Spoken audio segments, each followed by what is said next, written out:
என் செந்நாமுனையிலும் ஏனாமுனையிலும் நிரப்பமாக்கி தந்த செந்தமிழே உன்னை போற்றி தூங்கும் என்றேன் என்னுரையை. மதுரை இலக்கிய பேரவை நடத்தும் இந்த இனிய விழாவுடைய கவியரங்கத்தினுடைய தலைவரும் காக்கி சட்டைக்குள் செந்தமிழ் பயிர் வளர்த்து வரும் அன்பிற்குரிய சகோதரர் மணிவண்ணன் அவர்களே, மதிப்பிற்கும் மரியாதைக்கும் உரிய ஐயா சண்முக திருக்குமரனார் அவர்களே, இங்கே கவிதை பாட வந்திருக்கக்கூடிய கவிஞர் பெருமக்களே, பேராசிரியர் பெருமக்களே, பணி நிறைவு மற்றும் இன்றைக்கும் தொடர்ந்து பணியாற்றிக் கொண்டிருக்கின்ற, தமிழுக்காக உழைத்துக் கொண்டிருக்கின்ற, தமிழ் உணர்வுக்காக உழைத்துக் கொண்டிருக்கின்ற, தமிழுடைய மேம்பாட்டுக்காக உழைத்துக் கொண்டிருக்கின்ற அனைத்து உள்ளங்களே, உங்கள் அத்தனை பேருக்கும் என்னுடைய மனமார்ந்த நன்றியையும் வாழ்த்துக்களையும் வணக்கத்தையும் தெரிவித்து என்னுடைய துவங்குகின்றேன். பெருந்தலைவர் காமராசர் பச்சை தமிழ். கருத்திருக்கும் நெடியவேணி நெஞ்சில் ஆழ்ந்த கருத்தினரை ஞானி, கருத்திருக்கும் நெடியவேணி நெஞ்சில் ஆழ்ந்த கருத்திருக்கும் ஞானி, மக்கள் நலம் உயர்த்திய ஏணி, இடர்துயர்களை கடத்திட உதவிய தோணி, நானிலமே வியக்கும் சேவை கண்டதாலே, நானிலமே வியக்கும் சேவை கண்டதாலே, செந்தமிழர் நெஞ்சில் நிறைந்த நேசர், மக்கள் நலம் நாடி நின்று நாட்டு மக்கள் நலம் மனம் கவர்ந்த காமராசர். ஒப்படை மொழிகளை ஒதுக்கிவிட்டு மக்களோடு மக்களாய் ஐக்கியமானோம். பசுமை வளம், பால் வளம் செழித்தோங்க, தொழில் வளம், வணிக வளம் உயர்த்திய மேலோர், மனமை வென்றிட மாசில்லா கல்வியும் மதிய நல் உணவும் குறைவின்றி தந்த குணாளன். இவர் கடமையாய் எண்ணி குடித்த புகழ் அத்துணையும் பாடி முடிப்பதென்றான் பல நாட்கள் ஆகியும்.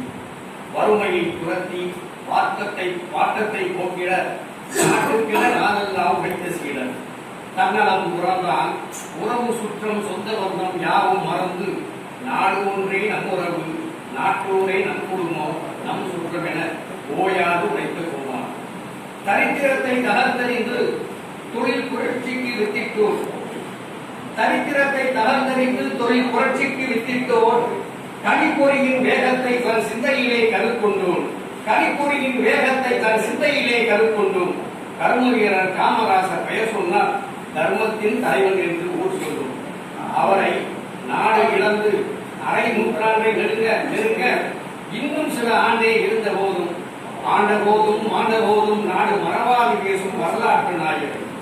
அகவை 122ஆம் ஆண்டில் நாடு போற்றிய தலைவனுக்கு நிறைவை போற்றும் நன்றியாலே இந்த நம் தமிழர் போற்றும் கல்வி எழுச்சி நாளில் இந்த தமிழ் இலக்கிய பேரவை நலிவுற்றோர் துயரோடித்த தூயோர், மக்கள் புலிவுடன் வாழ வழி கண்டோர், வாய்மைக்கு எடுத்துக்காட்டாய் வாய்த்த புத்தன் நேர்மையுடன் அரசு என்ற ஞான சித்தன். தலைக்கணம் அறியா தலைவன் தலையாட்டும் உமைவோர் இன்றி ஆட அமர யோசித்து ஆகட்டும் பார்க்கலாம் என்று அரிய திட்டம் படவகுத்தம் அமைகிறது. எடுப்பார் கைவில்லை ஓர் இல்லாமல் இவர் கொடுத்த திட்டம் யாவும் காலத்தின் கல்வெட்டு.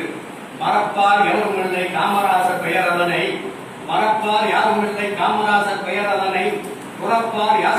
காமராசர் நினைவுதனை. எல்லோர் வாழ்க்கையும் வரலாறாய் ஆனதில்லை, வரலாறாய் ஆனவர் யாரும் கணக்காக வாழ்ந்ததில்லை. வாழும் தலைவருக்கு வாழ்ந்து காட்டிய வரலாறு போற்றும் வரலாறு பச்சை தமிழன் காமராசரின் வரலாறு. காமராசர் பெரியார் போற்றிய பச்சை தமிழன். குணாலா குலப்பொழுது என அண்ணா புகழ்ந்தேற்றிய அடைமொழி பெட்டகம். கலைஞர் போற்றிய புகழ்ந்த தியாகச்சுடர் காமராசர். பசுமை மனம் மாறாத பச்சை தமிழன். மனித உல வரலாறு வாழும் காலத்தில்